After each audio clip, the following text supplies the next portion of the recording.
Hello and good afternoon, or good morning or evening if you're joining us from some other time zone. On behalf of the Foundation for Agrarian Studies, better known as FAS, I welcome you all to the fourth round of Young Scholars online seminar series. Let me begin with an apology for commencing late this year. We generally start by mid-year and try to conduct 5 to 6 seminars, but this year we would have only four uh, due to the constraints of time. But these four, I'm really hoping that these four will cover quite a range of topics. Topics. Some of these topics are very new for us. Rebecca, if you can put up the schedule, please.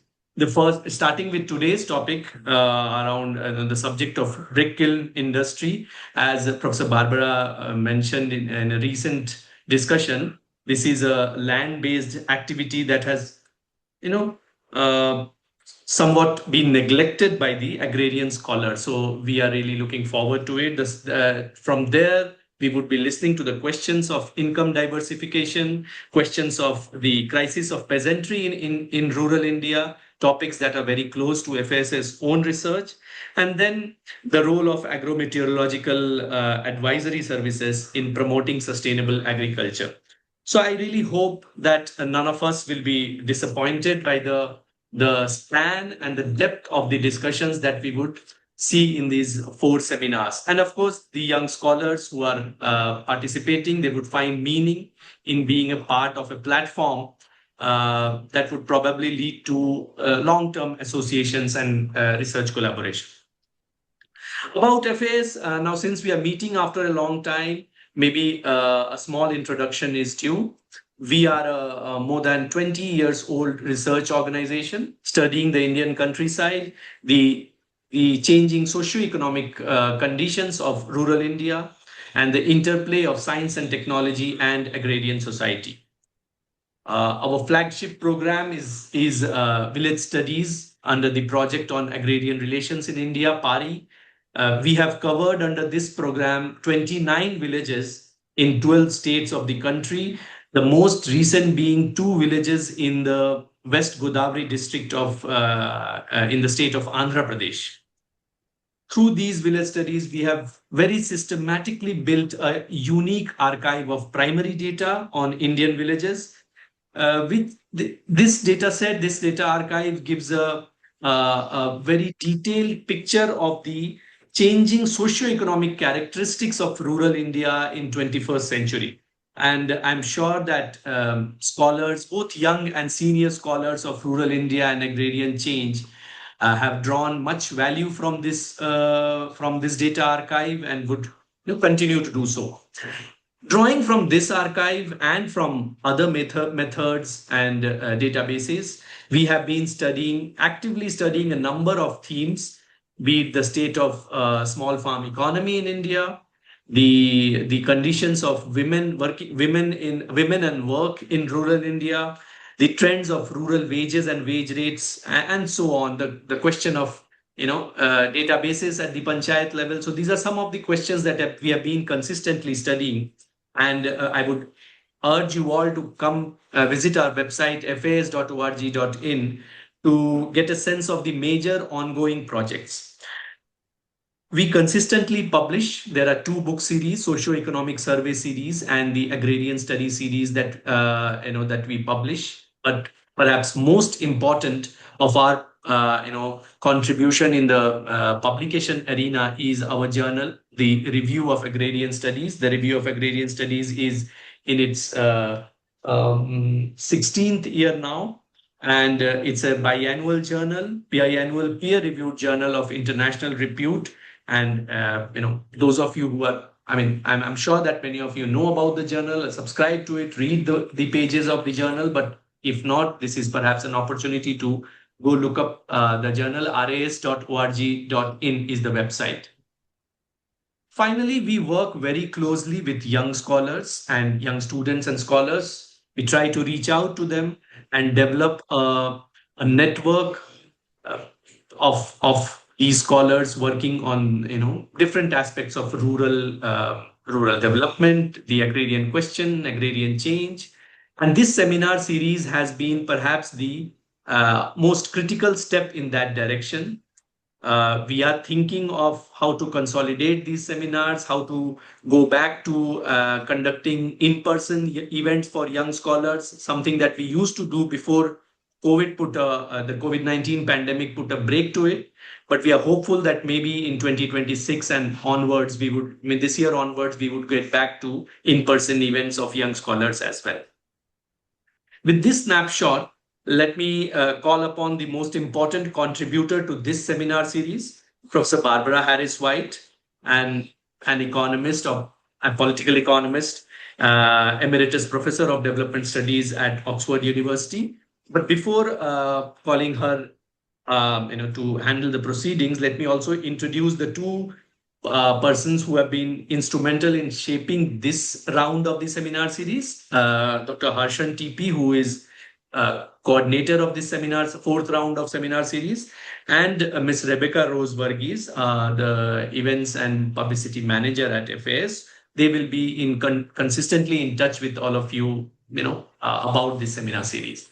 Okay, Professor Barbara, may I request you to handle the proceedings from here?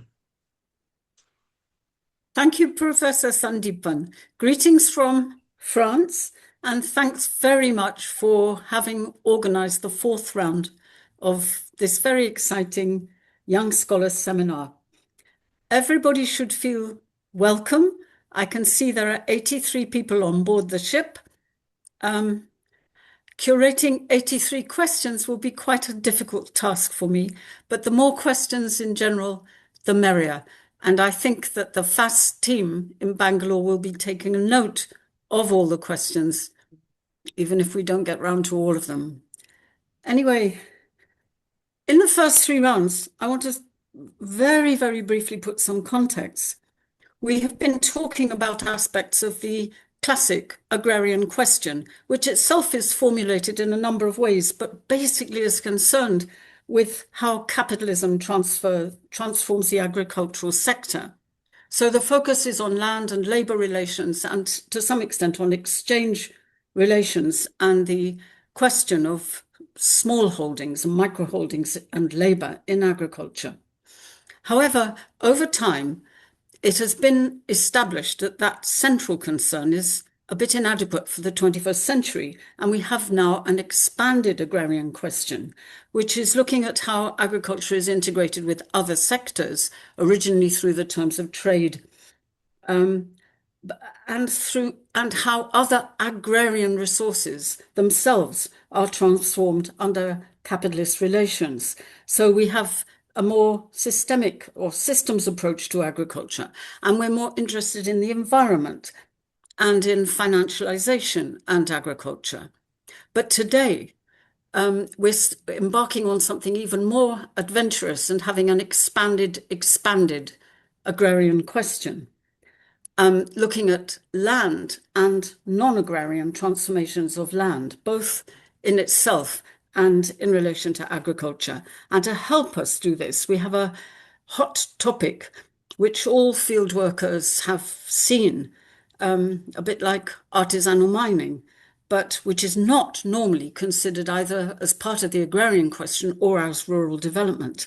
The hot topic is brick kilns. To talk about it is Mrityunjay Rao from JNU, and now a young professional at the Department for Industry and Internal Trade in the Ministry of Commerce and Industry in New Delhi. And to discuss it, we have Dr. Salil Mehra, who's an independent scholar in Bangalore.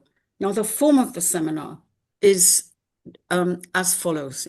It's never completely precisely as follows, but it is intended as follows: that the main speaker speaks for about half an hour, that the discussant speaks for 10 plus minutes, and then the main speaker has the right of reply.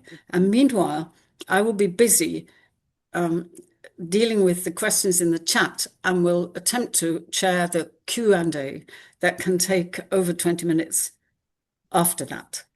Okay, so without more ado, Dr. Rao, When am I going to get this right? I'm so sorry. I apologize. Dr. Rao, without more ado, over to you. Thank you so much, ma'am, for the introduction and for briefing the how seminars will proceed. Should I share my screen now? Yes, please.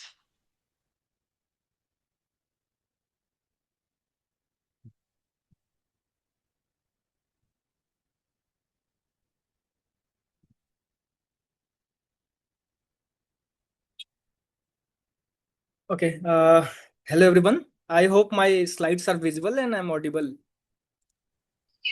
Yes. Okay. So, my name is Mrityunjay Rao, and currently I'm working as a young professional, a contractual worker at DPIIT, Ministry of Commerce and Industry. And I come from a red brick university called JNU. And today's topic that I'm going to present here is also on the red bricks. The title of my presentation is Brick Kiln Industry in India, Enterprise Dynamics, Industrial Relations, and Workers' Livelihood. So, starting from the very beginning, I would say in a country where millions of people are still living below the poverty line, housing constitutes a very important and basic need of the people. And brick being the most dominant building material and easily available at affordable prices, it is most popular for not only for the people who are building cities, also for the people who are building their small homes. I'll explain in the coming slides why it is most popular. Secondly, globally around 1.5 trillion bricks are produced each year, and China accounts for around 67% of this total production, and India comes second with 13%. This is an estimate from the Center for Science and Environment. Additionally, Bricklin also provides employment to millions of people and employs animals on a large scale, but within a very tough and extremely hazardous one condition. It is a seasonal industry which also employs migrant workers on a large scale. Additionally, it also contributes huge to the atmospheric pollution, as we'll see in the coming slides. I'd like to emphasize on particular this slide that this industry is hugely linked with the rural economy, as Professor Barbara has already mentioned, and because of which there are some papers which clearly shows that the concentration of bricklins is high in states where the quality of soil, good quality of soil is easily available, and also because of certain restrictions and certain rules and regulations regarding the consent to establish and consent to operate of a particular bricklin. So there are Environmental Amendment Rules 2022, which has recently been published, which has been amended for the from the past rules. This says that if you have to establish a brick kiln, you have to take a consent to establish it. And there are certain rules, like you cannot build a brick kiln which is in a range of 6 to 8 meters of residential areas. Secondly, you cannot establish a brick kiln which is in less than 1 kilometer range of another brick kiln. So there are many more rules regarding that. And after establishing, you have to go for the consent to operate certificate, which is in common parlance known as pollution certificate. So because of all this also, and since brick kiln requires a large area of land, after production of the brick kilns, the raw bricks need to sun dried, and for that we need a large area of land. Because of all these reasons, brick kilns are also mostly located in rural areas. And as we will see in the coming slides, the brick kilns employs must disadvantage workers, particularly the migrant workers, and rural to rural migration has a substantial share in this migration. Further, there are certain interdependence with the rural economy. For example, the brick industry also uses agriculture byproducts like mustard and rice husk during the firing process, and brick kiln also serves also finds a market in the rural economy when they want to sell their bricks. I'm saying particularly rural economy because there are different quality of bricks produced. So mostly cities uses the best quality grade 1 bricks.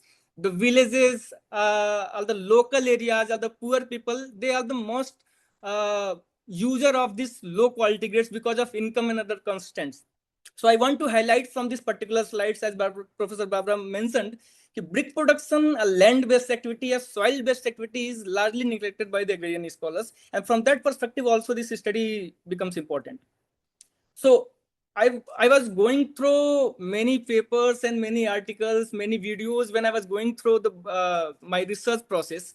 So I came across a piece, very important piece by Pratik Misra, which says a city of bricks needs a village of kilns.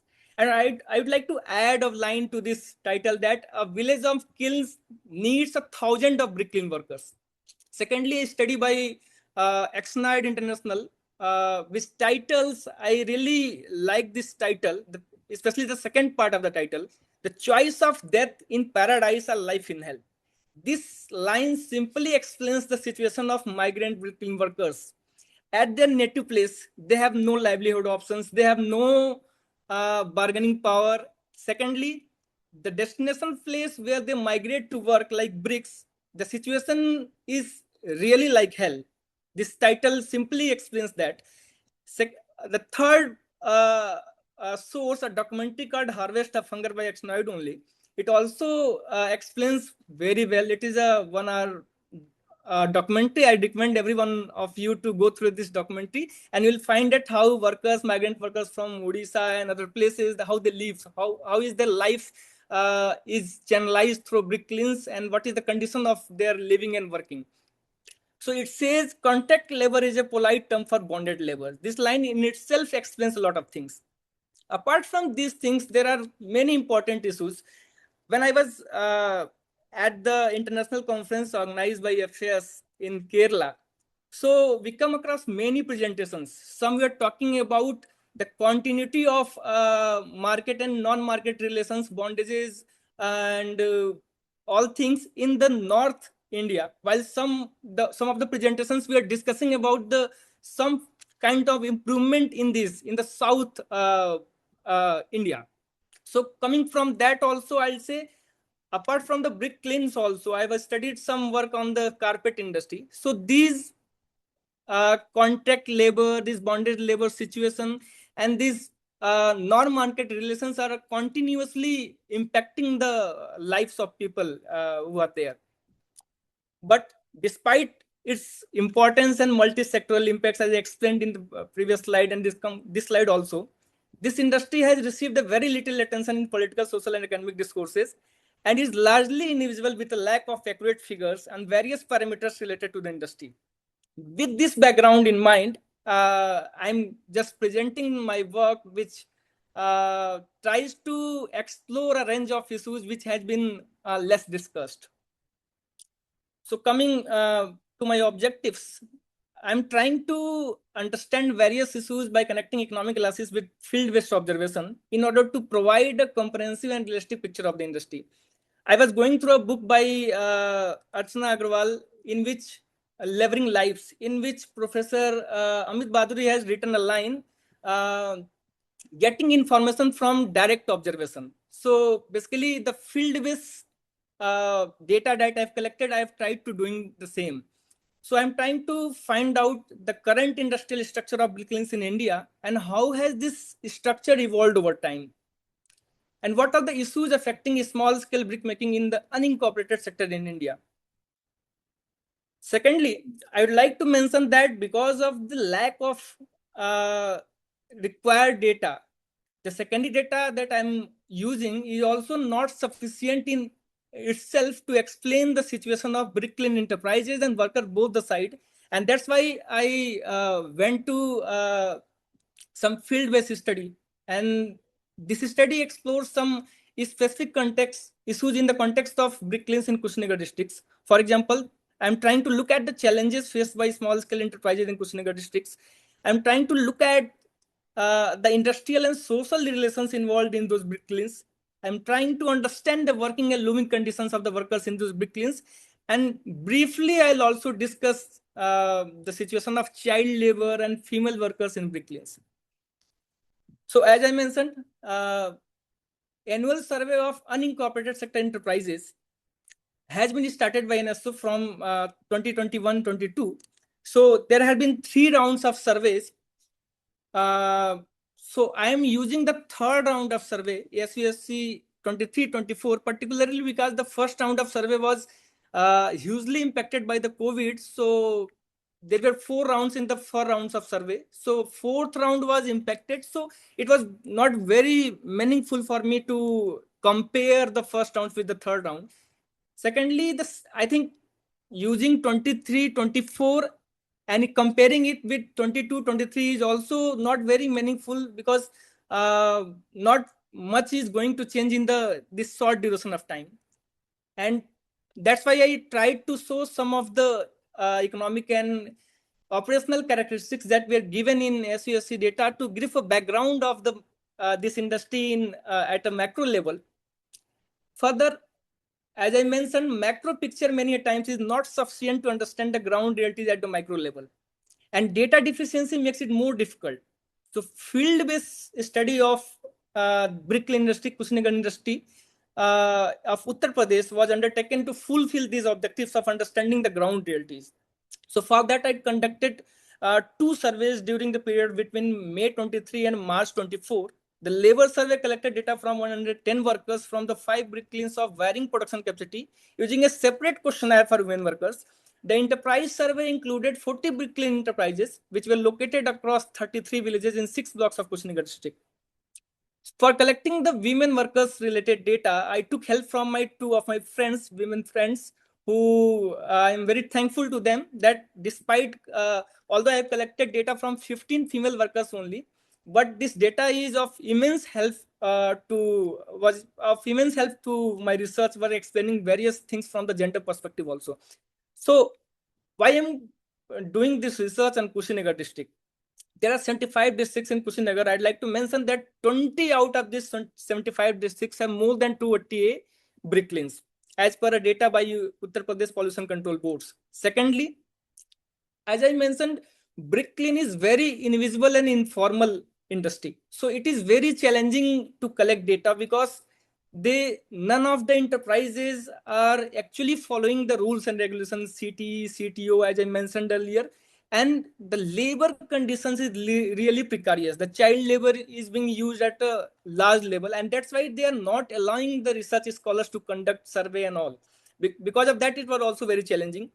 And as an independent research scholars, I had some local links in the Kushinagar districts. I knew some of the people who are working in this industry, and because of that, it becomes a bit less challenging for me to go and collect data from there. And I would like to also add that there has been no study on the Kushinagar districts in regards to brick industry. So this slide, as I mentioned, I'll be briefly giving a background to just tell how brick industry has evolved over time, and how the policies taken by British imperial government is still affecting the functioning of brick industry in the current form. So traditionally, brick making was a small-scale village-based industry. A particular community called Kumhar was engaged in the process of brick making and pottery. Pottery making is still done by Kumhar community, but brick making is now somewhat become as industrial production process. So the knowledge of how to fire bricks was only passed from one generation to another. However, the research, the study shows that there were drastic changes in the situation after the arrival of British Empire in India. British imperialism was despotic, aimed at developing and exploiting the territory's resources efficiently and systematically. And I quote Professor Patnaik, who says the physical infrastructure that is demanded at any time depends on the economic strategy being pursued. Therefore, the construction of ports, the development of relevant networks, and other infrastructure development were primarily undertaken with the objective of advancing colonial trade interest by facilitating the extraction of primary commodities and creating market for manufactured products. So activities like construction of dock bungalows, development of railway networks, etc., they all required substantial quantities of bricks. And ensuring this demand of bricks also required continuous supply of building materials and continuous supply of labor, which in turn necessitated innovations in the brick industry. So additionally, the scope of existing small-scale brick making production in India was limited. Because the brick was demanded as a large amount, the brick technology followed by Kumar community was not suited to fulfill the specific quality and dimension standard required by the railways. So what British imperialist government did, they, without modifying the molding and firing technologies, they increased brick production by transitioning from artisan methods to rationalized industrial mass production structure. And the innovations that they introduced was particularly in the form of innovations in the sourcing and deployment of workers and in the organization of production. So within the agrarian system, in agriculture, these forms of system, the bondage and all forms of system were already there. But within the brick industry, this sourcing of labor through contractors by paying advance payments, introduction of piece-rated wages payments, strict division of task and deployment of laborers along cost line using existing caste structure was brought up by Britishers in the brick industry. So overall, I'm trying to just say the agrarian, industrial, trade and fiscal policies of the Imperial British in India ensure the availability of large number of impoverished people to work in the kilns, who were then mobilized and deployed through the deceptive innovations introduced by the Britishers in the organization of brick production. Now coming to the secondary data, ASUSE 23-24 data.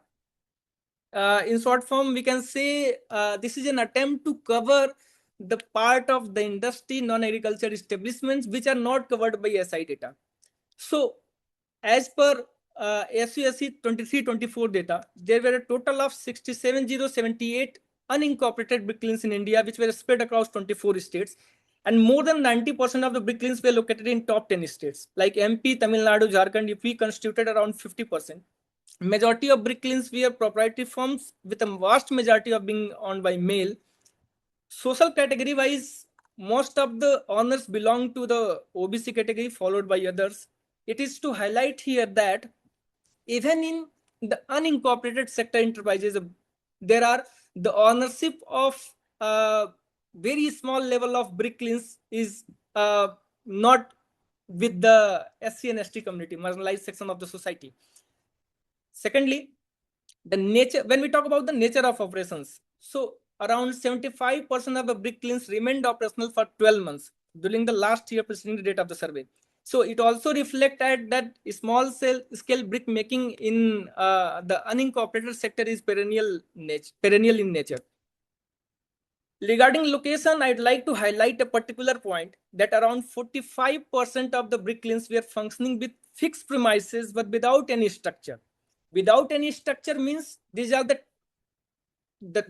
kind of brick kilns I am going to present with the help of my primary survey is basically using fixed chimney bull stack kiln.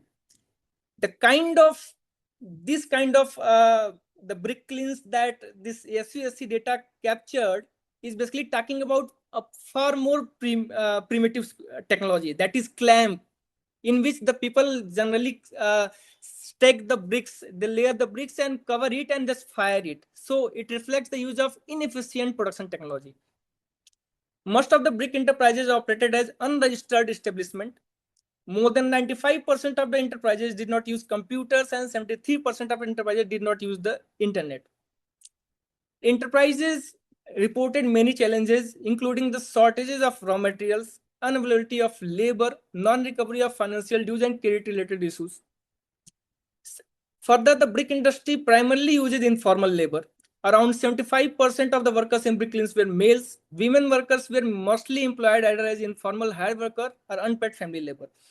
So before coming to the primary survey-based study, I would like to highlight that the ASUSE data that I'm using is just to give a background story, just to give a whatever picture we can show at the India level, but it is not sufficient in telling the ground realities because it doesn't capture data related to the workers and their earnings. Also, the caste-based caste-related data is not suitable for explaining the actually caste structure, because the kind of technology the unincorporated sector bricks use is very primitive and it is very difficult to explain on the basis of that data, that what is the situation of brick industry in general.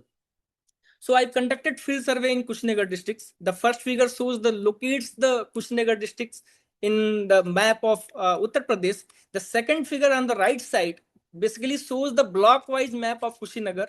The Kushinagar is divided into 14 blocks. I have tried conducting surveys from as much block as possible, depending upon the number of brick kilns in those blocks. For example, I have conducted survey from Khadda block, Nebu Narongia, Padrona, Kashya, Fazil Nagal, Tamkuhi Rose. So I have tried covering many blocks. This slide basically shows the two sides of the survey. The left side shows the sample details related to brick kiln workers. I've collected a total of 110 workers from 5 firms and from different capacity of brick production. So I'd like to mention one point here. The kiln size that I have mentioned, 1721, when a particular brick kiln, fixed chimney bull tex kiln is constructed, there are different pillars, and number of pillars decide the production capacity of the brick kilns. For example, if there are 15 pillars, the production capacity generally ranges between 6 to 7 lakh in one round. If there are 17 pillars, the production capacity may increase further. If there are 19 pillars, 21 pillars, so these pillars particularly decide the production capacity of a particular brick kiln in one round, because there are different rounds of brick firing taking place. The right side of the picture shows that I have collected data from the 40 enterprises situated at 6 different blocks and from 33 villages. So 30 out of these 40 brick kilns, the 34 brick kilns I have covered from the fixed chimney bull tank kiln, and 6 enterprises we are basically using zigzag kiln. Zigzag and FCBTK brick kilns are basically using different firing technology. And zigzag kiln is a better and more efficient firing technology than in FCBTK. So I'll be also discussing, if time permits, I'll be discussing different type of technologies used in the brick production process. So I think in order to understand the production process, in order to understand the conditions of workers and enterprises in the brick industry, it is very important to understand the brick making process, because this is the most important from many perspectives. So I've captured these pictures in sequence. The first picture shows how JCB machine is used to excavate or dig the soil from the land. In the second picture, a brick molder is preparing the soil. In the third picture, a women worker is just molding the bricks. In the fourth picture, we can see that bricks are layered for the sun drying. And now people are using carts to transport these brick kilns. In the fifth picture, workers are stacking the bricks inside the brick kilns before firing. Next picture shows the worker carrying the dust and other materials for covering the bricks from the top to avoid leakage of the fire.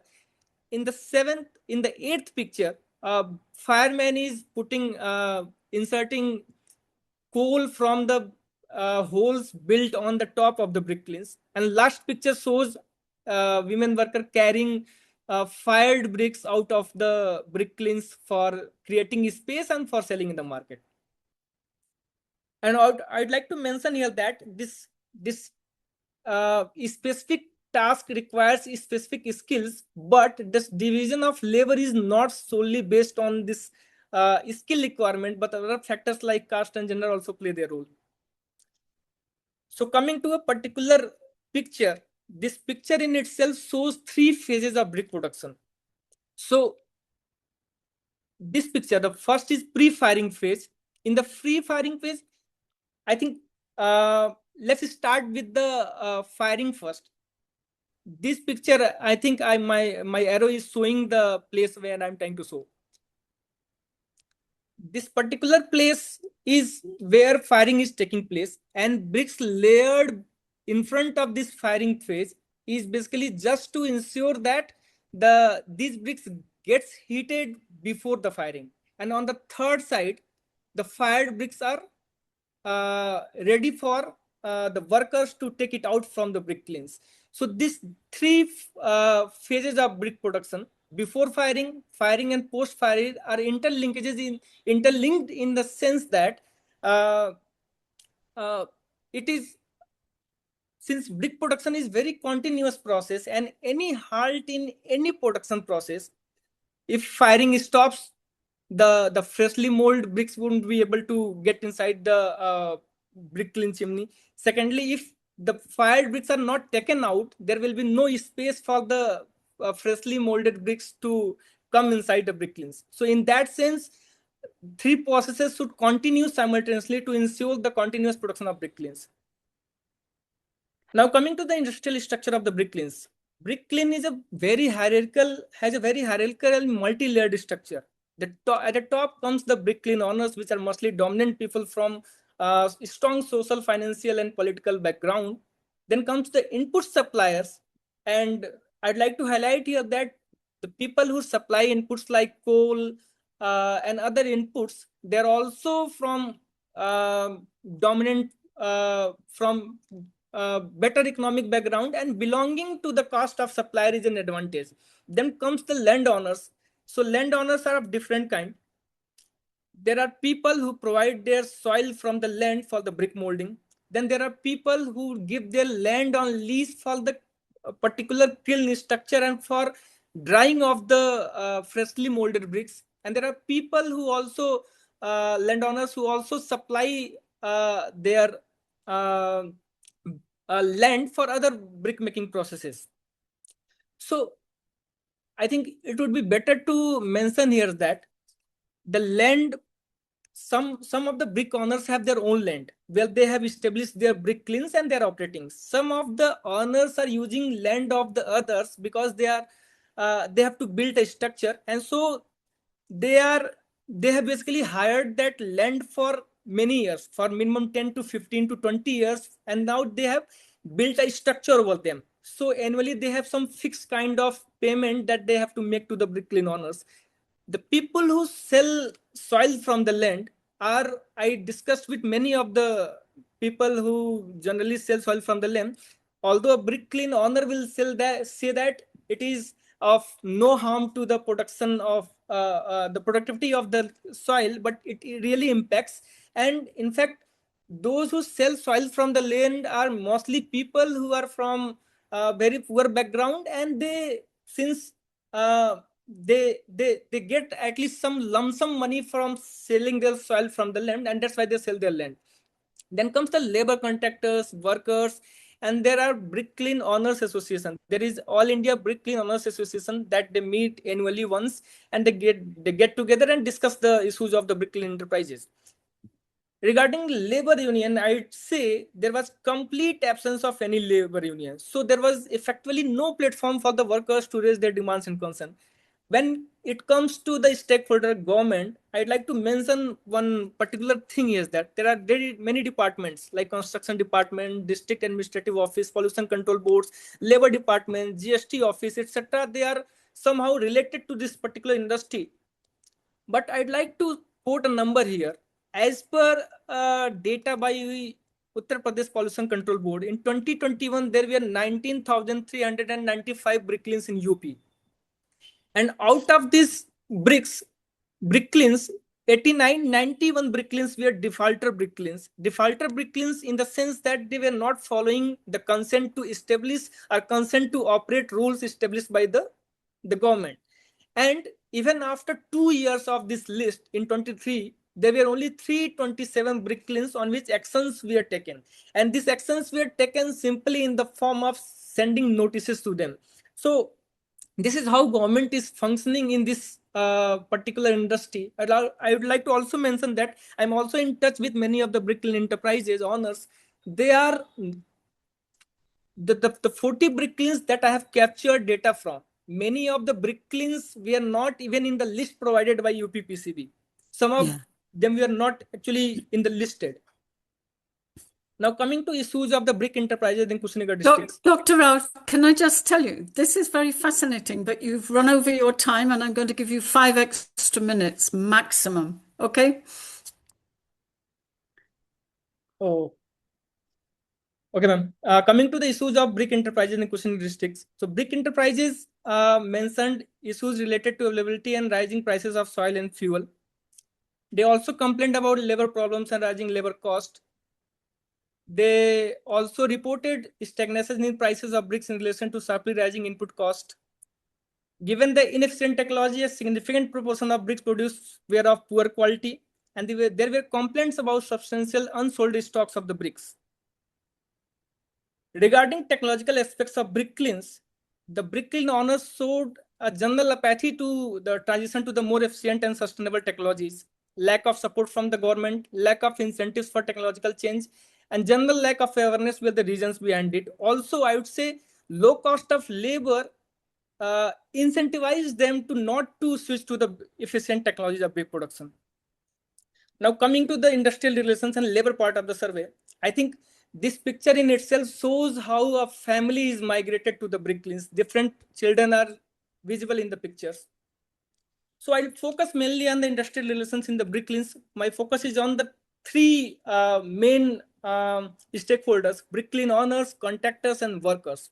So hiring of workers at the brick kilns is mainly through labor contractors who sign a written or sometimes oral informal contracts with the owners, which mentions terms of employment, contracts, and other related things. Although this contract is written informally, it becomes practically binding on the contractor and hence on the workers to follow these terms. So also contractor, in order to get contract for the next season, they try to provide labor at a cheap price. So role of the contractor is to identify the workers and bringing them to brick kilns, ensuring that the workers pay back their advances, monitoring the work of the workers, and helping in the final settlement. So these two particular things, system of advance payments and piece-rated wage payments, are the very basis of hiring workers in the brick kilns. Kiln owners have this incentive, their own motivation. For example, the characteristics of the mode of production in the brick kilns: a continuous process with a high labor intensity requires a continuous supply of very disciplined labor force. It is also a system of reducing wages because the advances attract the poor migrant workers who, after taking advances, agree to work on a wage rate which is less than that of the local workers. For workers, the need for cash during the agricultural lean period or during the off-season. Secondly, there is uncertainty among the workers that after going to the brick kilns, there will be cases that they will be cheated and not provided their wages. So that's why they also take advances. But many of the workers were aware of this fact that the cost of this interest-free advances is far more. For example, after taking advances, they have very less or no bargaining power. It is upon the contractor to decide the reason of their migration, their terms of contract, and the facilities at their workplace. The second thing, the payment of piece-rated wages and its implications. So majority of the workers, around 75%, get piece-rated wages. Piece-rated wages, basically, it hides the labor time devoted in producing the bricks and the contribution of invisible labor in the brick kilns, like women and children. It also imposes unpaid work on the workers. And whenever it is about to rain and whenever the brick kiln owners want to stop the production process, even if the workers have devoted enough time in producing the dough for molding the bricks, they won't be paid for that because the brick has not been produced. So despite working for long hours, workers reported very low wages. The wages were so low that even after meeting their living expenses, many workers were unable to clear even the dues to the contractor at the end of the contract, and were bound to work for the contractor in the next season. I'm just simply presenting a few things from this table. Many times it is not possible to get all the details from the workers because of the restrictions imposed by the brick kiln owners. But this particular details I collected from the particular brick kilns. A brick kiln owner allowed me to collect this data from his register. Dr. Rao, we can come back to this slide a little bit later, but you're going to have to wind up, I'm afraid. Okay, in the next I'll just take 5 minutes. I'll simply no, not 5 minutes. You've already got 5 minutes extra, so you need to wind up, I'm afraid. Okay, ma'am. Okay, we can come back to this in Q&A. Okay, ma'am. So this slide simply shows the majority of the brick kiln owners were from OBC and general category, and majority of the workers were from the marginalized communities. So this picture simply shows the situation of workers in the brick kilns, the living and working conditions. They live in temporary shelters, with mostly raw bricks as walls and tin sheds. Extremely harsh working conditions. 53% of the workers reported working 14 hours or more in a day, and even very less sleep. and there we are facing many health issues. And it is very surprising and hard to believe that a brick kiln employing more than 150 plus female workers, there were no toilet facilities. This shows the extremely inhuman living conditions and limit of availability of the workers. Hidden under soil, this shows that the brick kiln workers continuously fell sick because of the extremely harsh working living conditions. The second picture shows that even the soil washes away, the toil remains. The hand of the workers shows the intensity and hard work the workers have to pay there. Regarding gender equation, I would say it is never their decision. They are basically invisible labor in the brick kilns, and there are particular few tasks that are assigned to the workers.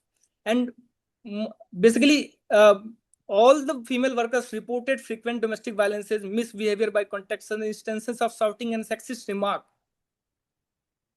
So, and there are, of course, there are an extra layer of burden on them. Apart from working from day to day, they have to take responsibility of household chores and taking care of their children.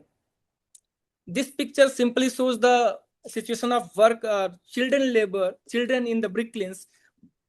Child labor can be seen performing different activities in brick kilns, from taking care of their siblings to washing utensils to even the most laborious part of the brick making, that is more preparing brick and molding bricks. Second part simply shows the childhood in the brick kilns. They are suffering from many issues. So coming to the summary part, I would say most of the brick kiln enterprises were dominant people from their region, having very strong financial and social political status. Brick industry in Kushinagar district is highly labor intensive, relied on traditional technologies with minimal technological innovations. The primary survey of workers showed that how poverty, caste migration, and labor control mechanism combined to reproduce vulnerability and exploitation in the brick industry. So this picture in itself says a lot what is the economic condition of the workers there.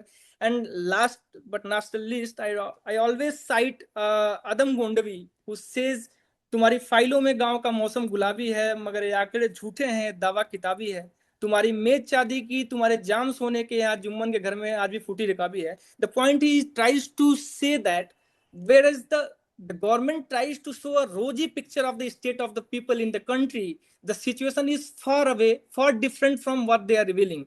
There is huge income inequality. Also the size of economic pie may be showing some increment in terms of GDP measures, but the income inequality is continuously rising.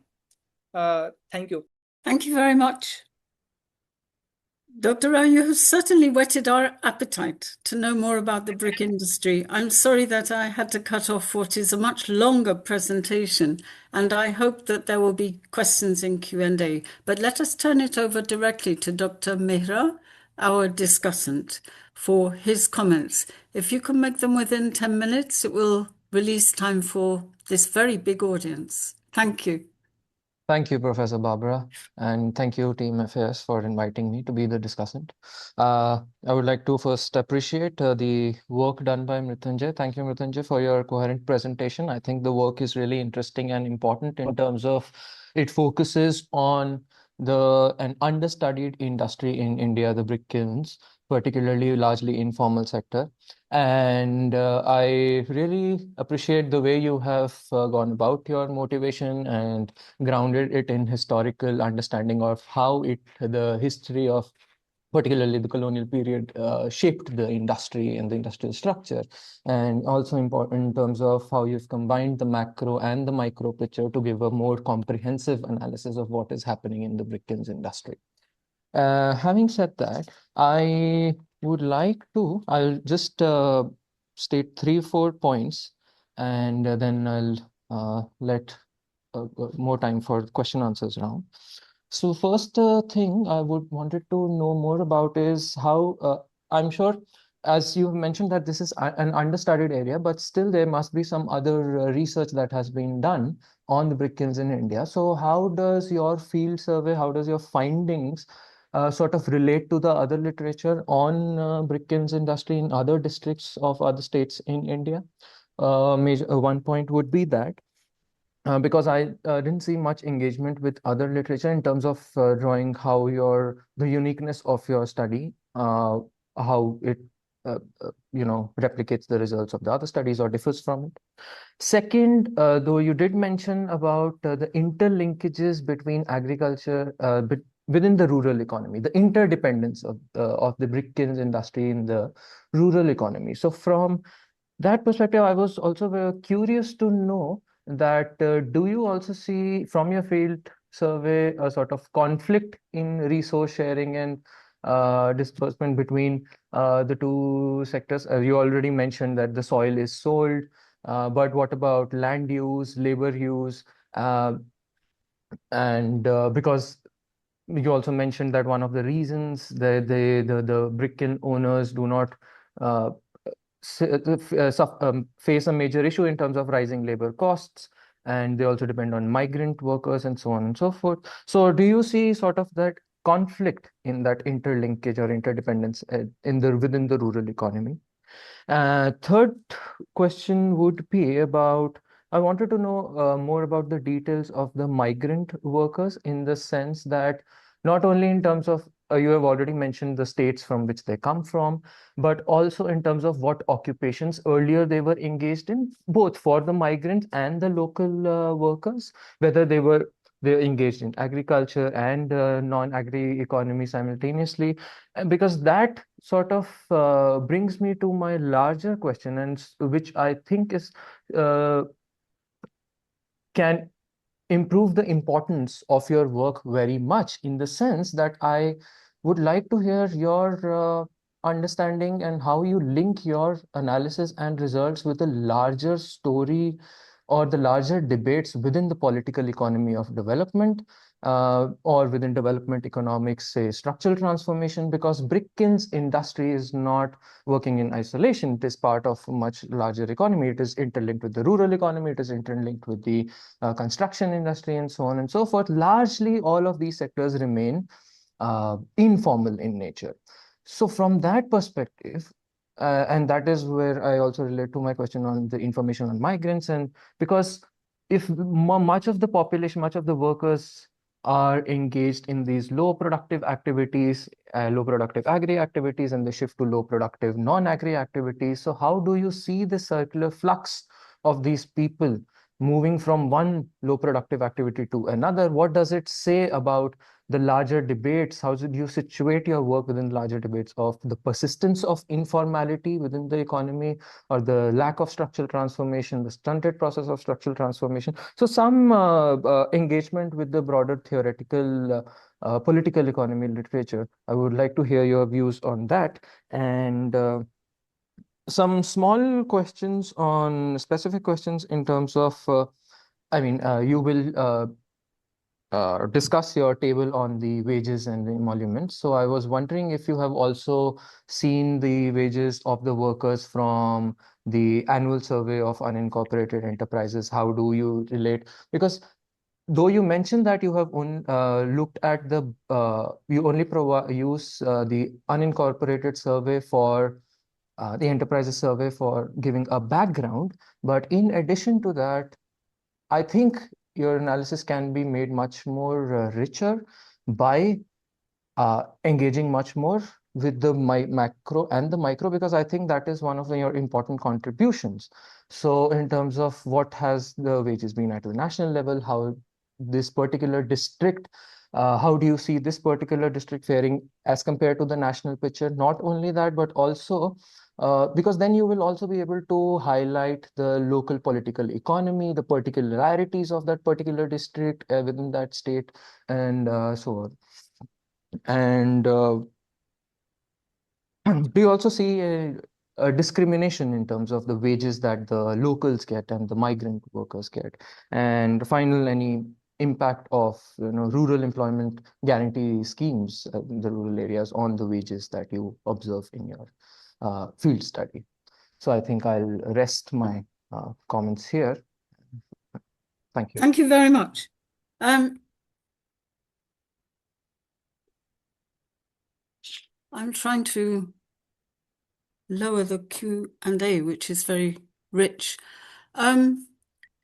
Mrityunjay, would you like to respond to some of that? I don't want you to give another lecture, and the discussants' comments are quite rich and pulling out stuff which you had to skate over in your presentation.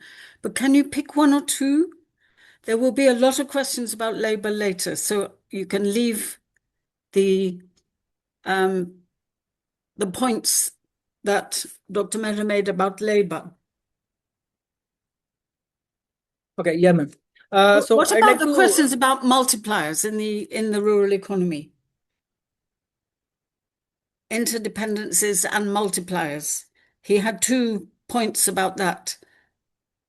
Could you tell us a little bit more briefly? sorry, ma'am, I couldn't get that question regarding. He has 5 or 6 main points. There's not Yes. time for you to answer all of them.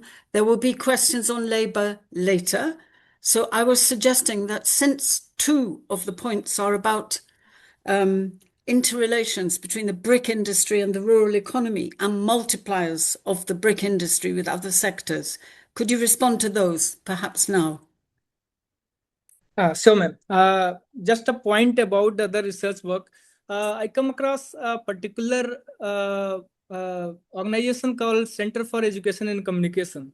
This particular organization has done a lot of work in UP and in Rajasthan, in Mathura district of UP and in Rajasthan also, where they have tried and showing the similar findings that I have come across my field work. Secondly, there are some research work done by Nilima Rasmi Lakra in Odisha.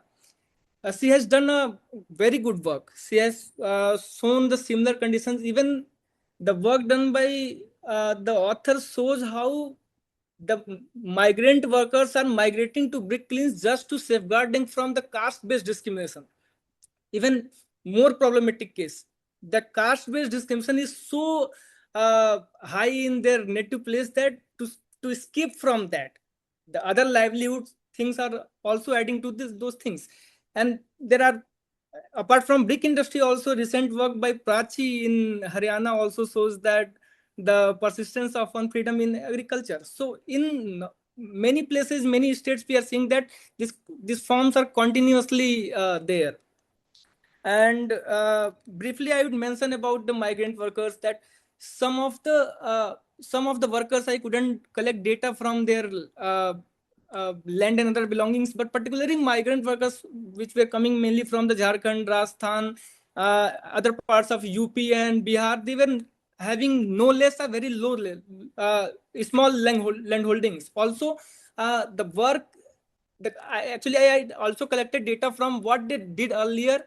They were mainly involved in the informal works like some construction activities, some doing puncture making and all those things. So this also relates that, and some of them were even mentioning how Narega related issues that is affecting their lives and all other things, which is forcing them to migrate to other places.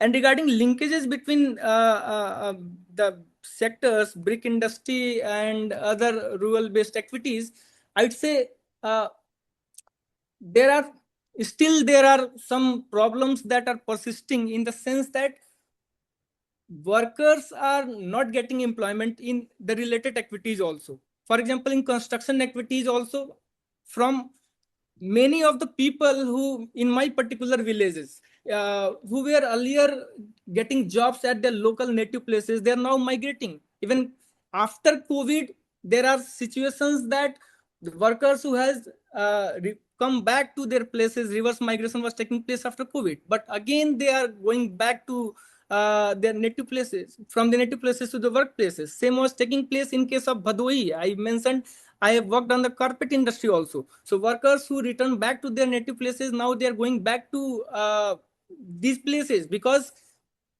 again, that point that living in paradise or life in hell, like situation is also there. And relation with ASUSE data, I'd like to mention that I tried doing some calculations on the cost and the wages of the workers, but the data is not sufficient to produce enough to compare with the primary data. As I mentioned, the brick industry, the kind of technology that is captured by the primary survey and the kind of technology the unincorporated enterprises captured is quite different, and which was not sufficient to produce comparable data for that. Okay, thank you very much for this initial response to the very rich discussant's comments. We now turn to Q&A from the Q&A, and there was a lot of it, and I have bundled it up into three kinds of question. One is about the owners, about capital in brick kilns. A very big bundle of questions is about labour, and one or two are about regulation and policy. So the questions about capital are from Bundy and from Anonymous. Anonymous says, did you collect data about the rates of profit or the rates of return? Did you get costs of production data for brick kilns? And that relates to Dr. Mehra's comments about different technologies.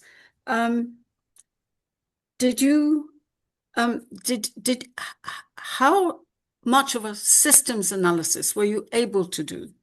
In other words, can you trace the physical flows of the brick kiln industry, the origins of the raw materials and the destination of the bricks? And that question is, in a way, indicating a methodological problem, which is that you are combining industrial organization methods with labor process studies and a systems approach to the industry. And you might tell us a little bit more about the problems of theory and method in approaching the industry. Bundy's question is also about owners, and she wants to know about why women don't invest in brick kilns, or what the barriers to entry for women are to this industry as owners, not just as labor. And attached to that, we might have a question about the caste stratification of ownership and of the labor force, which I know you know something about but didn't have time to talk about. Now, the labor questions, there are a lot of them, from Anonymous, from Sambeswara, and from Sudhir and Rohan, and Vijesh. And Vijesh, let's start. He is asking for more detail about the origins and the destination and labor relations, and the question of the dignity of the labor force, whether the geography of migration affects the dignity of labor. Anonymous is asking many questions. I think there are many Anonymouses, but one is in the relation of the migrant labor to agriculture. And Rohan, if we link those questions together, is asking whether there are second generation brick kiln workers. And there you raise a lot of questions, because when we think of a migrant labor force, which you say it is, we think of seasonal migration and circular migration, but you've also said that the brick kilns are operating permanently, including in the rainy season, and therefore the people don't go home. And if they don't go home, how does the household reproduce? So you've talked about child labor, female labor, but there is a bigger question, and Rohan invites you to think about second generation and labor profiles. Then there are several questions about unionization. What prevents the labor force from organizing? Why do they have such weak bargaining power? Do you actually know how much they get?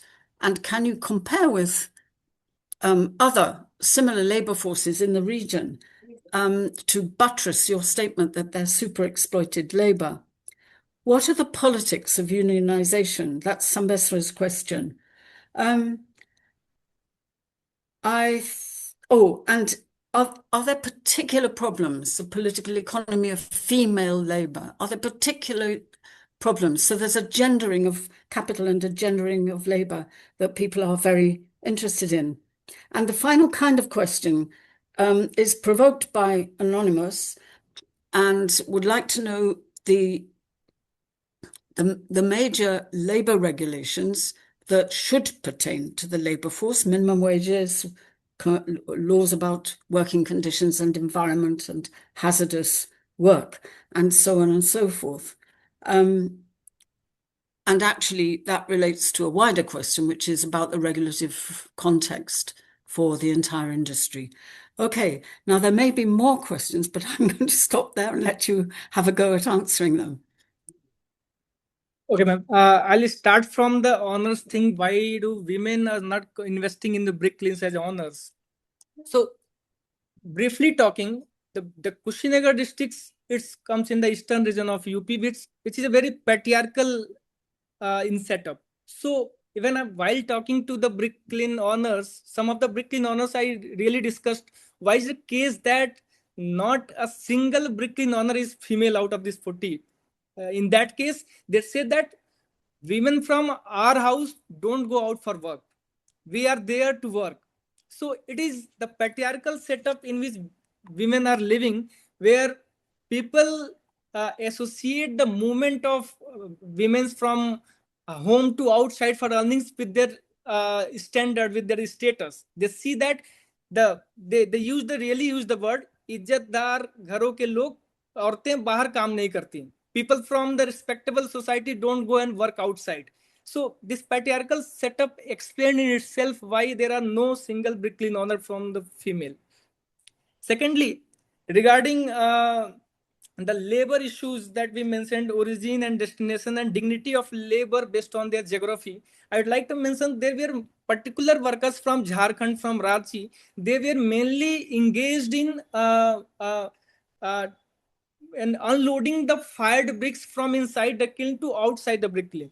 So they were the people who were even not provided gas cylinders, LPG gas cylinder for cooking food, and even for the firemen and other workers, which were mainly from the not from the SC and ST backgrounds, they were provided some medical facility monthly 400, 500 from the brick kiln owners, because they were operating the very important process of brick making, like firing. Any stop in the firing process can disturb the whole. While none of these facilities were provided to the workers who were coming from the SC and ST community, from the marginalized community, from the Jharkhand and other places. So this also tells that how the caste and geography plays a role in with the dignity of the workers. Regarding the second generation brick kiln workers, so I had collected data from both sides, enterprise owners and their parents' occupation, workers and their parent occupations. So from educational background also, most of the brick kiln owners and their parents were well educated. This was not the case with the workers. Secondly, out of the 110 workers, those workers, particularly the migrant workers, their forefathers were engaged in the same occupation. And many of them, even out of, I think, around 40 brick molders, the fathers of 40 brick molders, they died of different diseases like respiratory diseases, like tuberculosis and all, because they were working in the brick kilns.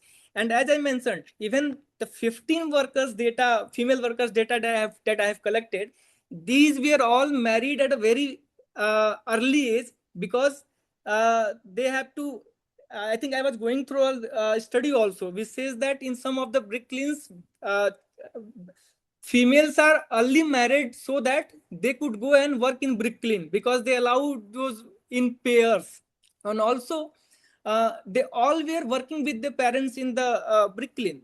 So the thing I'm mentioning about the child labor, I wanted to mention that children particularly comes from their migrant background, and say the system is such that they start working their parents to complement their earnings, because the piece stated wages tells nothing about who is working. It tells about the family income only. And in the process, since there were two differences in the type of The secondary data tells that the brick kiln is works the 12 years. But the primary survey I collected tells that the brick kiln is seasonal activity which runs from September, October to May, June, before the rain season. So it's a seasonal activities. So workers migrate for 7 to 8 months a year. In that course of time, none of the children are able to study either their native place at their migrant place. So in the meantime, they start learning the brick making process and they become the brick worker.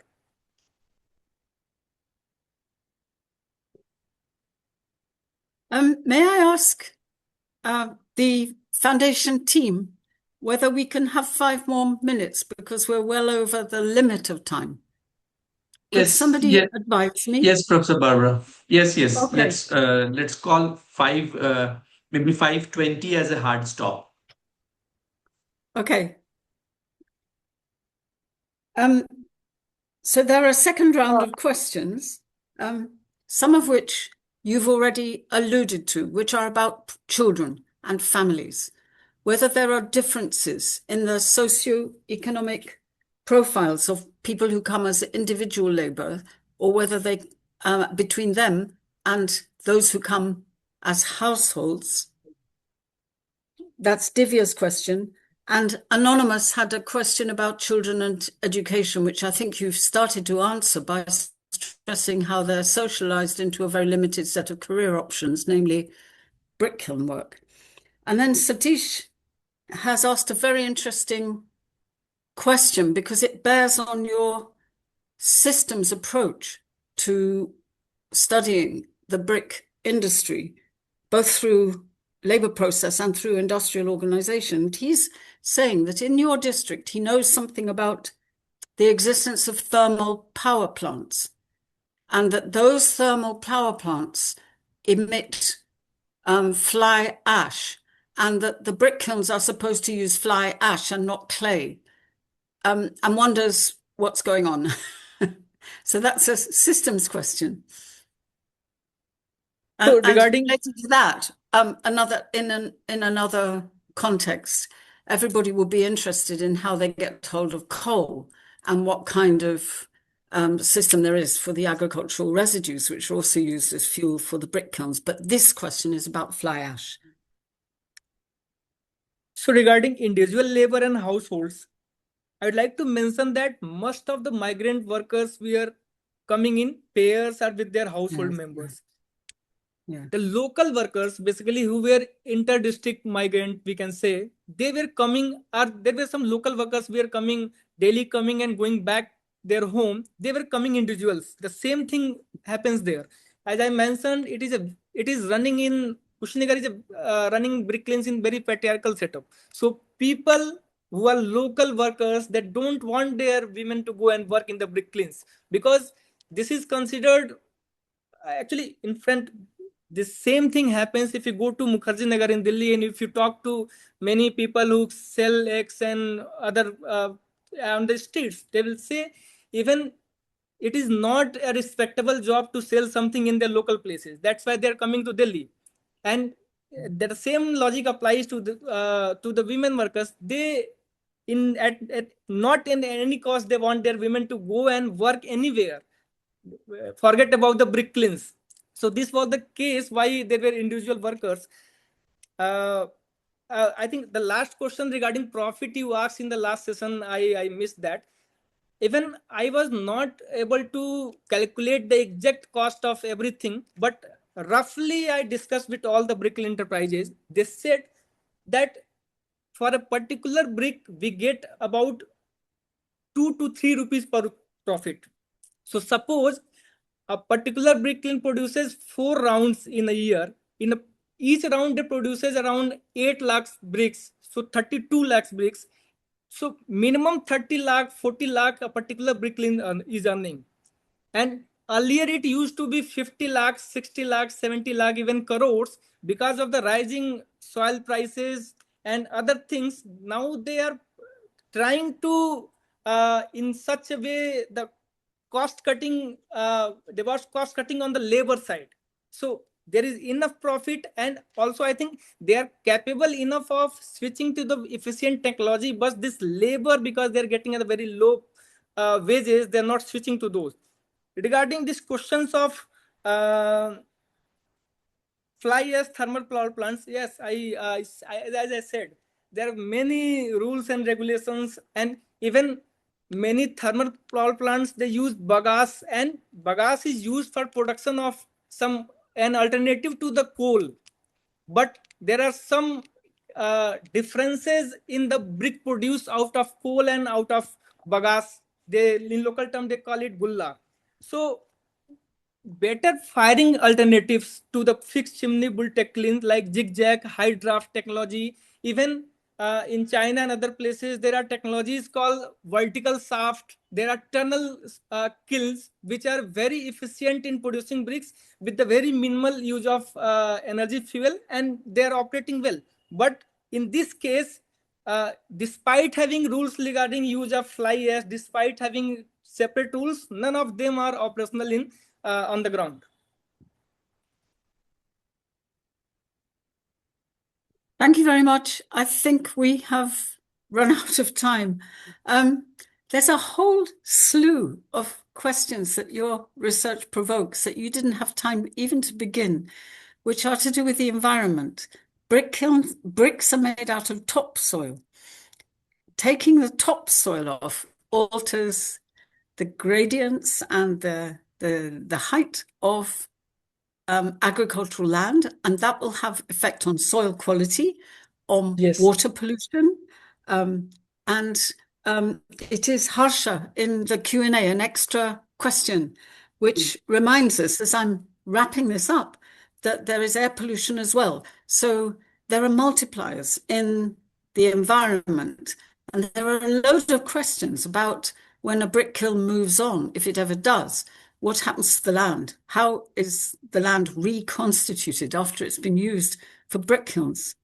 Anyway, I want to thank you very much for opening up a really important and fascinating topic, and issue a challenge to those of the audience who've stuck it out, which is most of the audience, that there is a political economy to be explored in many other activities which are not agricultural, but involve competition for the surface, the earth's surface, the land, and also the water. We can start thinking of many, many activities which disrupt these things. Anyway, so thank you, Dr. Rao, and thank you, Dr. Mehra. And before I turn it back to the foundation, I hope to welcome you again on August the 20th, when we're going to learn about the crisis of the middle peasantry from Anjana Kesav. Okay, thank you all for being part of this seminar. Thank you to the people who've written questions in the Q&A, and I hope the foundation has copied them. Anyway, for now, back to Dr. Sandeepan. Thank you, Professor Barbara. May I invite Rebecca to deliver the vote of thanks? And Professor Barbara, if you would like to, if you have some wrapping up comments, and we still have a couple of minutes, if you want to use them, we are most welcome. Otherwise, we'll move on to the vote of thanks. Well, I thought I had kind of wrapped it up by alluding to bricks as an example of ecological distribution conflicts that Juan Martinez Alier's Barcelona lab have provided an enormous amount of work on, and they've created an atlas and a website. This is a brilliant example of an ecological distribution conflict, although it's not framed like that right now. What Mrityunjay has done is shown what a political economy approach can, how it can enrich conflict. A study of these processes of extraction as being conflict to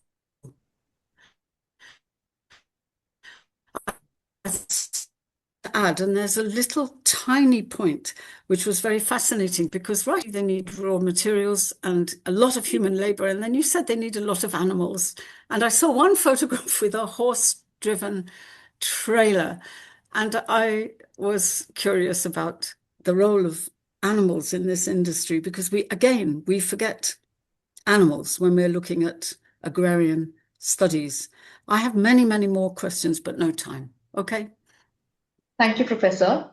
Now, I'd like to take a moment to express our sincere gratitude. On behalf of the Foundation for Agrarian Studies, I extend our heartfelt thanks to Mrityunjay Rao for his engaging presentation. His study offered perspectives that have sparked a meaningful discussion for all of us. We are also grateful to Dr. Sahil Mehra for his perceptive reflections and for skillfully steering today's discussions. Our warmest thanks to Professor Barbara Harris-White, whose presence and continued support have been central to this seminar series. From its early editions to the latest one, she has helped shape its character and broadened its scope, becoming a defining presence in this series. We are grateful for her continued engagement and support. A note of appreciation to the FAS online team, Sandeepan, Harshan, Setu, and Tabas, for their seamless coordination and behind-the-scenes effort that ensured today's session ran smoothly. A special thanks to the Rosa Luxemburg Stiftung South Asia, whose support has been with us from the very beginning, not only for this online seminar series across all its editions, but also for many of our other endeavors over the years. We express our deepest gratitude to RLS for their warm and unwavering support of this series and see it as another milestone in our long-standing relationship. As Sandeepan mentioned at the beginning of this session, today's seminar marks the inaugural session of the 4th edition of the Young Scholars Online Seminar Series.